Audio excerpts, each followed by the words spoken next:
right. Focusing now on what we've seen from North and South American teams. Obviously, there's always this talk around CONMEBOL, CONCACAF, who's going to do better. Well, it's pretty clear who's doing better already in CONMEBOL. It's Brazil, who has 4 of their teams here in the next round. 2 of them will face each other, so there's guaranteed that we will see a Brazilian team in the quarterfinals. Right now, Mexico with that one team of 2 who were able to participate. We saw Pachuca out. Monterrey will be facing Dortmund in the next round. The MLS teams, Inter Miami there in the next round. And of course, Boca and River are out of this next round of the Club World Cup. When it comes to, obviously, Herc, what we've seen or what we didn't see from Boca and River, what we won't see from them, versus what we're seeing from these Brazilian teams, does this reflect the level that we're seeing from these 2 different leagues for you? League-wise, yes. I think that's very obvious. People need to differentiate the Argentine national team, which is on a different level, than the domestic league in Argentina, where the powers of Boca Juniors, River Plate don't compete anymore against the Brazilian powers. And it's not opinion, it's what you've seen in the last 7-8 years in Libertadores. The Brazilian teams have dominated. The Brazilian league has much more money, much more talent. They're able to hold on to their players a bit longer. They're able to bring back some of their stars more frequently than the Argentine League. The Argentine League now, if you look at Boca Juniors, it's a project in the Riquelme that's been struggling for quite some time. You look at River Plate, this was supposed to be their Club World Cup. This was the bet they made in bringing back Gallardo. This is the bet they made in reinforcing the team the way they did, but they don't have the talent. They don't have the talent of the Brazilian teams. They don't have the talent of some of these European teams. I don't think it's a coincidence that 2 teams, by the way, that qualified by not being champions, qualified by highest ranking to this tournament, are out in the group phase. This is a reality today of Argentine football. And I hope people don't confuse that with the Argentine national team. The best players at an early age, they leave. They go to Europe, and that's where they're being developed. It's changing. It's not the Argentina or the Argentine domestic league that I grew up or Mao grew up or Ale grew up watching. It's really changed. Those players aren't strong players anymore. That league isn't at the level of the Brazilian league.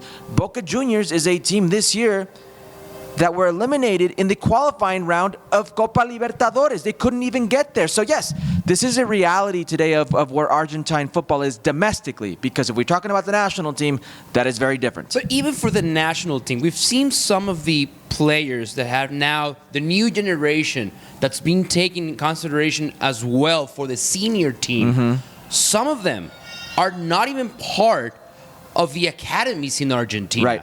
Some of them are already at a very young age developing their careers in Europe.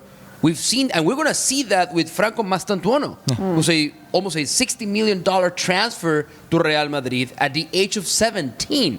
So his development as a player is not over yet. He's going to continue to do that at Real Madrid. We've seen some other players, Man United, Garnacho, Nico Paz, Garnacho. Yeah. So the way the league has been structured in recent years has really diminished the quality of the league. This is now a 30-club first division in Argentina.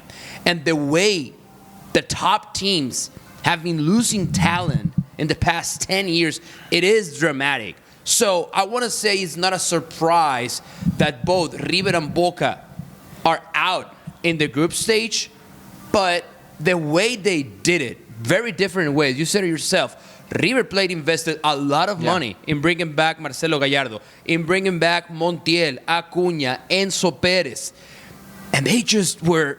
Sebastián Driussi. Yeah. They were very, very bad. And in Boca Juniors, that case is even more dramatic. They could not even win against a semi-professional club from New Zealand. Go Auckland. So it is a case of study of how to dismantle a once powerful league like Primera División in Argentina. Yeah, which seems like it was kind of a quick turnaround here, Ale. 5 years ago, maybe it wasn't necessarily this dramatic of a case as we're seeing now.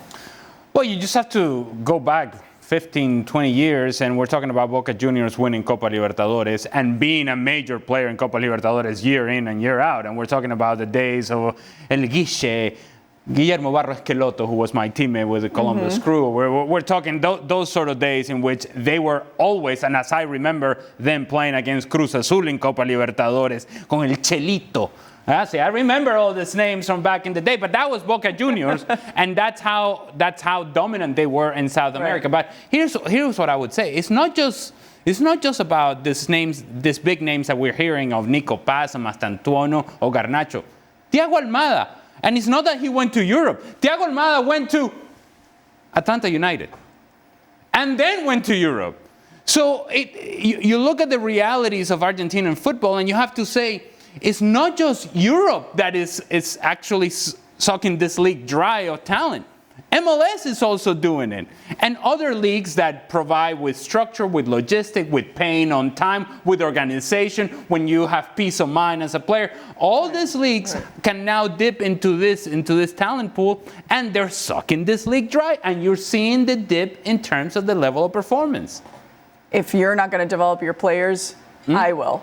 And there's no, actually even worse. You'll develop the players. We'll take them now. Thank you very much. And you now have nothing to show for other than whatever is it that you're getting by selling that player. Yeah, and that's tough because mentality-wise, we know that these kids, because they're debuting at such a young age, these kids already have that mentality to be able to be professionals at 16, 17 with what we're seeing now with Mastantuono, and it'll be fascinating to see what we will be able to at least see from him now with Real Madrid.